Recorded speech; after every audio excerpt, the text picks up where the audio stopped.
Hi hello welcome to Shanmukha రుచులండి. మనం ఈరోజు చేసుకోబోతున్న రెసిపీ వచ్చేసి పుదీనా పన్నీర్ పలావ్ అండి. పుదీనా అనేది చాలా హెల్త్కి మంచిదండి. పుదీనా తింటేనే బ్యాడ్ స్మెల్ అంటే నోరు స్మెల్ వచ్చిన వాళ్ళకి, కడుపులో నులిపురుగులు ఉన్న వాళ్ళకి చాలా మంచిదండి. పుదీనా చాలా టేస్టీగా కూడా ఉంటుందండి. పుదీనాను ముందుగా శుభ్రం చేసుకొని పెట్టుకొని తర్వాత మెత్తగా మిక్సీ పట్టేసుకొని పక్కకు పెట్టుకోవాలండి.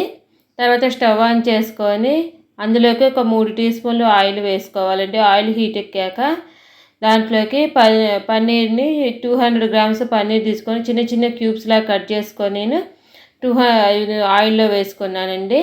అందులోనే కొన్ని జీడిపప్పులు వేసుకున్నానండి. వేసుకొని అందులోకి ఒక పావు టీ స్పూన్ కన్నా ఎక్కువ ఉప్పు, ఒక హాఫ్ టీ స్పూన్ దాకా కారం వేసుకొని ఇవి బాగా వేయించుకోవాలండి.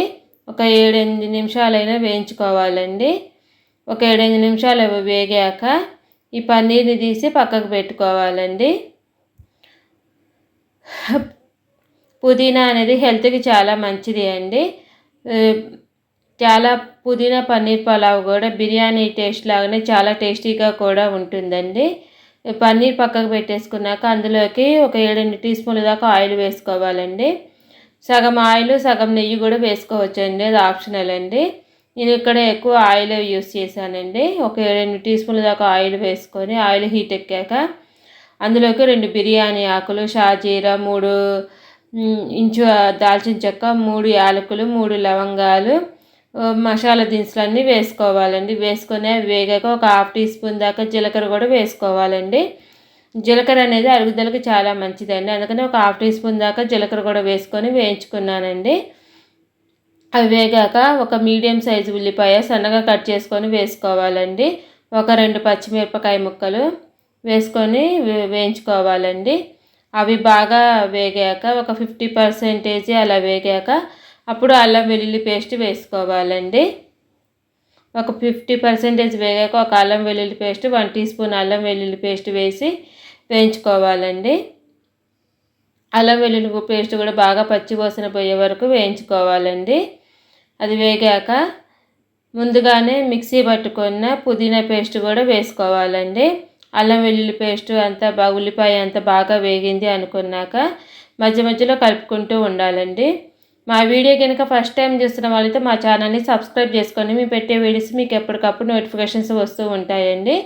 ఇప్పుడు పుదీనా పేస్ట్ వేసాక ఒకసారి కలుపుకొని దాంట్లోనే తగినంత ఉప్పు వేసుకోవాలండి. నేను ఇక్కడ కొన్ని పచ్చి బఠానీ కూడా వేస్తున్నానండి. అంటే ఫ్రెష్ బఠానీ ఉంటే అవి వేసుకోండి, లేకుంటే లేదండి, అది ఆప్షనల్ అండి. ఇదంతా ఒకసారి కలుపుకున్నాక పుదీనా పేస్ట్ ఒక 2 టీ స్పూన్ల దాకా వేసానండి ఫ్రెష్ బఠానీ. అవి ఉంటే వేసుకోండి, లేకుంటే అది ఆప్షనల్ అండి. బఠానీ కూడా వేసి అది వేగాక ముందుగా వేయించి పెట్టుకున్న పన్నీర్ అండి, ఇందులోనే తగినంత ఉప్పు వేసుకోండి. పన్నీర్లో తక్కువ వేసుకున్నా కానీ ఇక్కడ చూసి వేసుకోండి. నేను ఇక్కడ 3/4 టీ స్పూన్ దాకా వేసుకున్నాను. రైస్ ఇక్కడ ముందే నేను ఉడికించి పెట్టుకున్నానండి. మీకు ఎసరు పోసుకొని అలా అయినా చేసుకోవచ్చండి. ఇలా అయితే తొందరగా అవుతుంది, సింపుల్గా ఉంటుందండి. ఉప్పు వేసాక ఒక 1/2 టీ స్పూన్ కన్నా ఎక్కువ పసుపు కూడా వేసుకొని అంతా ఒకసారి కలుపుకొని వేయించుకోవాలండి. వేగాక ముందుగానే వేయించి పక్కకు పెట్టుకున్న పన్నీర్ ముక్కలు వేసుకోవాలండి. ఆయిల్ కూడా వచ్చేటట్టు వేసుకోండి. కొన్ని పన్నీర్ ముక్కలు ఉంచుకొని గార్నిష్కి ఉంచుకున్నానండి. ఇందులో పన్నీర్ అంతా జీడిపప్పు అన్నీ కలిసిపోయేటట్టు కలుపుకోవాలండి. కలుపుకున్నాక అంతా కలిపేసుకున్నాక ముందుగా ఉడికించి పెట్టుకున్న ఒక 250 గ్రామ్స్ రైస్ అండి, బాస్మతి రైస్ అండి నేను తీసుకున్నాను. మామూలు రైస్ అయినా చేసుకోవచ్చండి. నేను ఇక్కడ బాస్మతి రైస్ వేసి అంతా రైస్ అంతా పట్టేటట్టు బాగా కలుపుకోవాలండి. మసాలాలు పుదీనా ఫ్లేవర్ అంతా రైస్కి పట్టేటట్టు బాగా కలుపుకొని బాగా కలిపేసుకోవాలండి.